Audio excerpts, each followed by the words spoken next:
Ons staan nie alleen wanneer ons die naam noem nie. Ons kom saam as een, nie net ek en my nie. Ons Vader, nader as wat ons soms glo, maar steeds vir heel beboetheid en alles so groot. U is die koning wat oor alles regeer, maar u noem ons kinders, hou ons naby en seer. Die hemel die troon, maar u buig na ons toe, 'n heilige God, tog 'n Vader so trou. Ons lig ons oë, ons harte vol eer.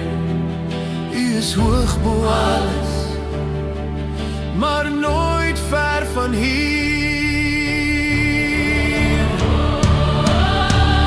Ons Vader in die hemel, geheilig is uw naam, verhef bo elke ander, bo alles wat bestaan. Laat die koninkryk kom, laat die hemel deurbreek, laat die wil in ons lewe op aarde geskied.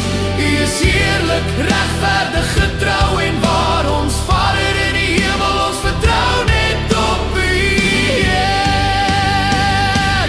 Laat die koninkryk leef in die wêreld wat bloei, waar geregtigheid opstaan en liefde weer groei. Nie net 'n belofte vir eendagse tyd, maar u hart wat nou leef in die hier en die nou.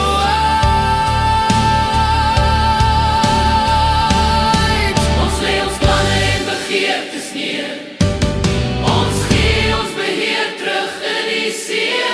U wil is volmaak, standvastig en reg. Selfs waar ons nie sien nie, loop en die pad saam met my weg. Gee ons vandag net wat ons nodig het, ons daglikse brood, die krag wat u gee, vir liggaam en siel, vir gedagtes en gees. Ons leef eendag op 'n slag in geloof en in rus by u wees. Vergewe ons Here, waar ons tekort kom, leer ons vergewe soos u ons verlos. Breek die kettinge wat ons steeds vashou, genees ons harte, leer ons weer vertrou. Lei ons weg van paaie wat ons breek, verlos ons van die bose se greep. Ons is nie sterk alleen